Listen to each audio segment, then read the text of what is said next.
The year was 1994. That's when it all began.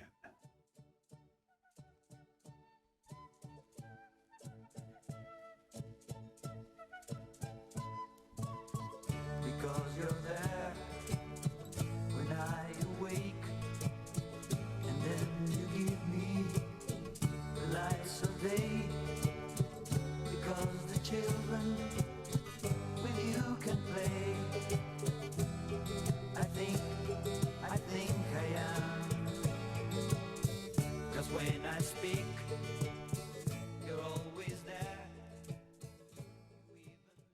We started talking about planting a church, and I went and talked to my pastor, Jim Andrews, and told him that I wanted to plant a church, and his first words to me were, "You better lose your Jonathan Edwards exterior and learn how to be a people person from Ariel."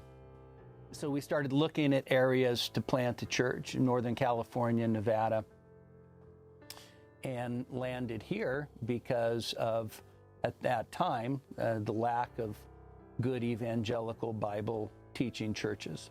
And so we came over after I'd been commissioned or licensed or consecrated by the Conservative Baptist Association. And we came over and met Andrew and Kathy and probably about 8 other people. And then we ended up meeting a few other times. And then when we moved in September of '93, we met Carrie and Cindy Grabo, and they helped us move into our house. Carrie unloaded all my books, and forever grateful. We showed up when Brian and Ariel rolled in, and I think all their personal possessions were actually in Ariel's Cavalier, and the U-Haul box truck was just full of Brian's books totally. And I think I unloaded just about 95% of them. We met up to that time at the wedding chapel at the Carson Valley Inn. We met in the Dublin room at the Carson Valley Inn, and then Calvary Chapel, before they knew we were Calvinists, let us use their Sunday school rooms over by the Hawes Center. And so then we arranged to start having services at the Carson Valley Middle School. Having to bring everything from our garage and Tom Casababian's garage, setting up every Sunday. You had your little white truck, your little Toyota pickup, and yeah, we had fake trees. Fake ficus trees. And we put them in the back of the Driving truck. from And by the time we were done, all the leaves had blown off from being in the back of the truck. But I would say that the thing that stands out most to me during that period of time is really how terrible the music was. It was really bad. It was horrible. Yeah, as soon as Don Strachan got here and started singing, the music went through the roof. Yeah. And I honestly would wonder if anybody was going to come back the next Sunday. I felt the Grabos would, but outside of the Grabos and us, I wasn't altogether sure that we'd keep going. So. Well, before we came to Grace, before Grace started, I'd never heard of Reformed theology, never heard of expository preaching, never was taught anything on the sovereignty of God. I remember one of Brian's first sermons at the middle school on Jesus being our prophet, priest, and king. And it's just been grounding us in the gospel for 30 years. The school district sent us a letter saying that we were monopolizing the time and we had to leave, which of course wasn't true. Nobody else was trying to use the school at that time. So we started looking all over, and there are a lot of places that we'll drive by even today and I'll think we looked at that as a possible meeting place. And finally we got in touch with a guy named Rudy McTee, who owned RGR Roofing on Industrial Way. He was moving his business to the other side of the industrial park. And so we started renting from him. We renovated. and moved in around 1996. There were a few things that happened that that caused the church just to explode. And I mean going from 80, 90 people to 170. One was people were passing out tapes, and I mean left and right. We were cranking tapes out like crazy, and I'd preached through the book of Ruth. We literally wore those tapes out. Dan Jenkins can testify that those tapes got just worn out from being duplicated so many times. The other thing was that Tom Hess, who at that time managed Pilgrim Radio, had me come do a Bible study at his house during the summer on the doctrines of grace. I would say easily it was a 13-part series.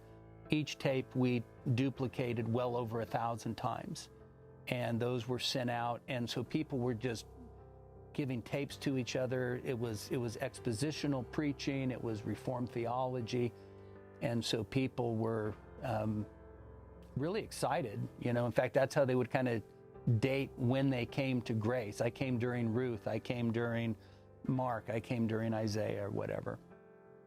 In a sense, during that time, I would say that we were fairly unique in the area in terms of the kind of expositional preaching we were doing, not just talking about rambling from verse to verse.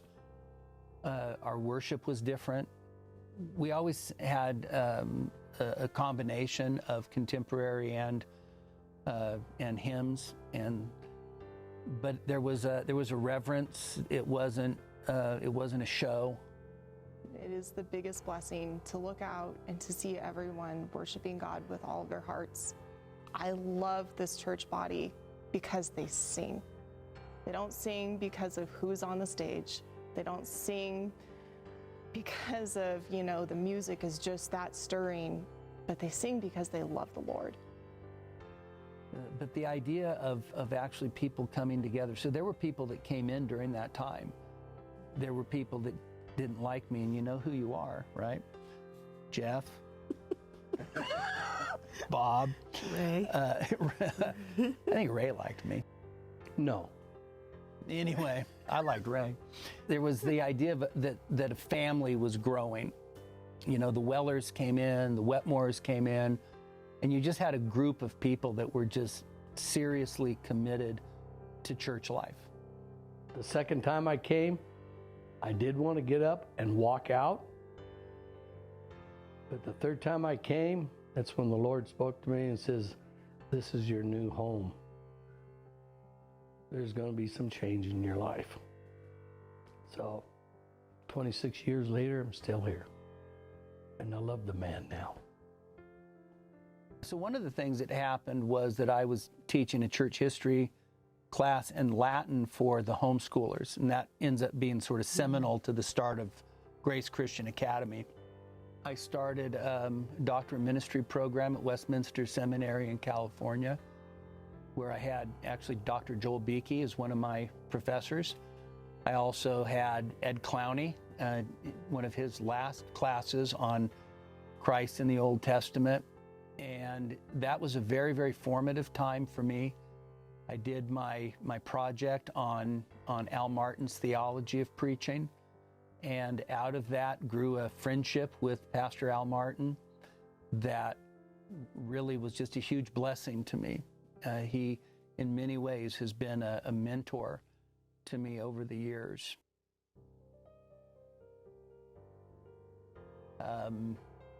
To me, there was actually a mixed emotion in it because I'd grown so used to preaching at Industrial.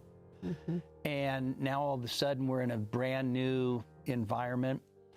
But we moved in, and it was really wonderful. It was like a place of our own. I started to see how preaching Christ in all the scriptures was more important. I think I started to become more gracious, maybe.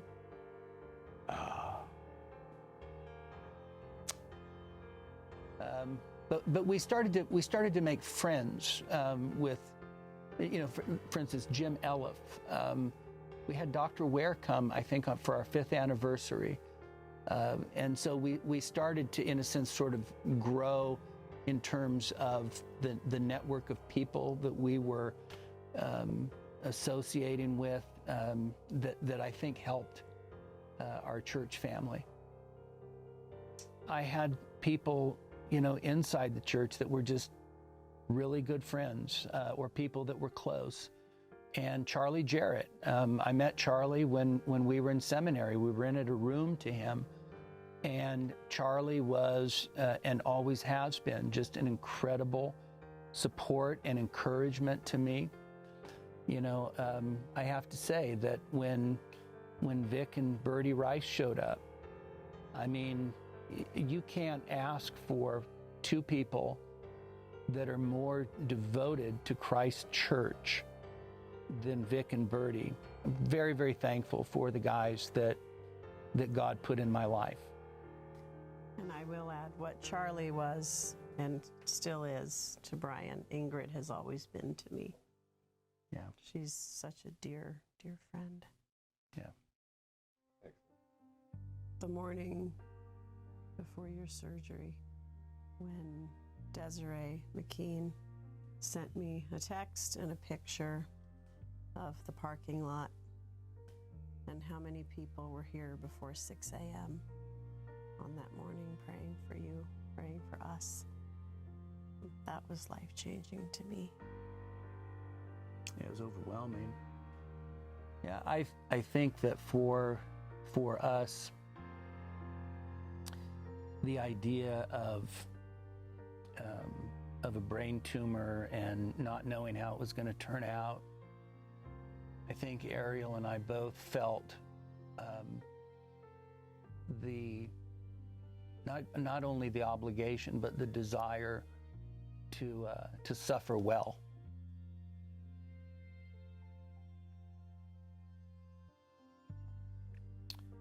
Just to know that how we went through this would be important for our congregation. The love and the support was overwhelming, but for me personally, I think that the Lord used it to, first of all, it was an incredible act of God's kindness that I came through it. And it was an incredible act of kindness that none of my cognitive abilities were diminished through it. But I really did come to appreciate the brevity of life. Came to appreciate, it sounds almost cliche-ish, but every day really is a gift. You don't get it back. It might be your last one. And I think the Lord used it to help me be more patient. Although my patience before that was exemplary, the Lord used it to change me. And I think that it was such an amazing thing for the congregation because there was just a cohesiveness in prayer, concern. The first Sunday I got back up in the pulpit after surgery, there was a standing ovation, and it went on, and I was surprised I could even preach after that. So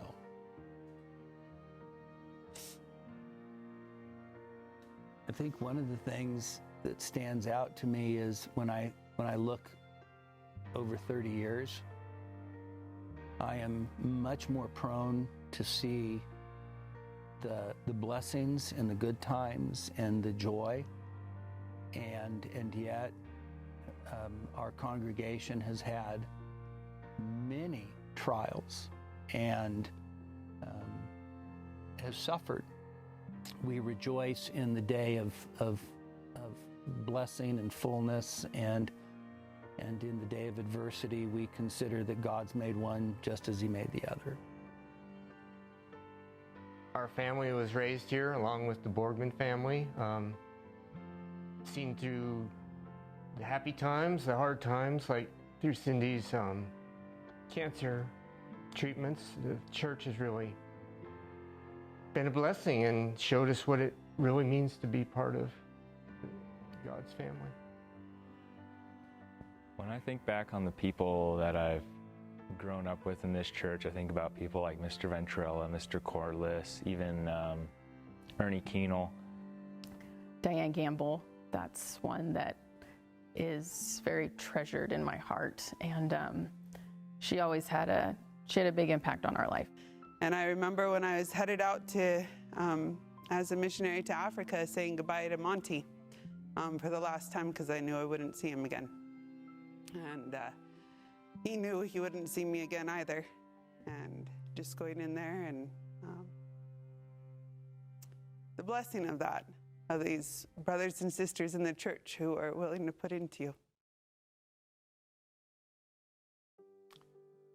Well, I think of all the people that we've co-labored with, fellow elders. John Skeffer. John was here for about 10 years, actually. And then we had Jason Ching. Jason was on staff for 7 years. And I'm thankful for all these guys. I am incredibly thankful for Daniel Corey. He is a huge blessing to me. And I was determined from day one that he was the right guy for us, and so we're thankful for that. God's given us some awesome deacons over the years, and when I look at our deacons, almost all of them have been with us for a really, really long time. Roger Churchill, Roger and Marla have been with us going all the way back to Isaiah days on Industrial Way. Rob and Michaela Palmer, and the Wellers and the Wetmores, the Bogmans. You know, you talk about two people that wear themselves out for the good of God's people, Dave and Nanette Bogman. And, you know, the list just goes on, but then I think of the number of people that have been at Grace for over 20 years. And now we're seeing their kids, you know. I think of Walter and Sarah. You know, I baptized Walter when he was as skinny as a beanpole. And I think he turns 45 today. We love Walter and Sarah, Jeff and Kathy. I mean, the list could just go on and on. Alicia Goudat used to be Alicia Webster. Her mom and dad, faithful family. And so the Napolitanos, I mean, we could go on and on. The Rhodes have been here forever. Chad Elliott, who's a deacon, and Chad started coming here before he and Rebecca were married, and now they're about to be grandparents. And Eric Elliott and Cassie, I mean, what a joy to see Eric go from being a deacon to being really an outstanding elder. You have the Strackens, you have Matt and Suzanne Berlich, who are precious friends to us. And so it's actually just a joy. It gives you a tremendous sense of family. It gives you tremendous sense. The longevity gives you that sense of connectedness. But then God's brought people in, you know, that are just also just a huge blessing. And they just come in and they fit, they click. The Woodruffs, the Dickinsons, and especially that Jesse Dickinson. You know, and there's so many wonderful people that have just spent themselves for the sake of the church, and we are so unbelievably just thrilled with the people that we call our family. Time would fail if we were to try to mention everybody, but we've had so many wonderful people that have given the church a sense of family and a sense of stability, and we are absolutely just thrilled with what God has done for 30 years. And we don't know how much time God's going to give me, but we look forward to years to come. and look forward to new people coming in and becoming a part of the body, and just seeing the church move from generation to generation. We look forward to seeing the next generation move up. We look forward to seeing new people come in. And I think that if we were to just sort of summarize, why are we here? What are we doing? Where are we going? It's actually summarized for us in that middle, most highly exalted banner in the front of the church, which is Soli Deo Gloria. To God alone be the glory.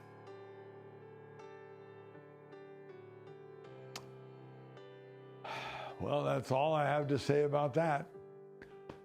And to God be the glory.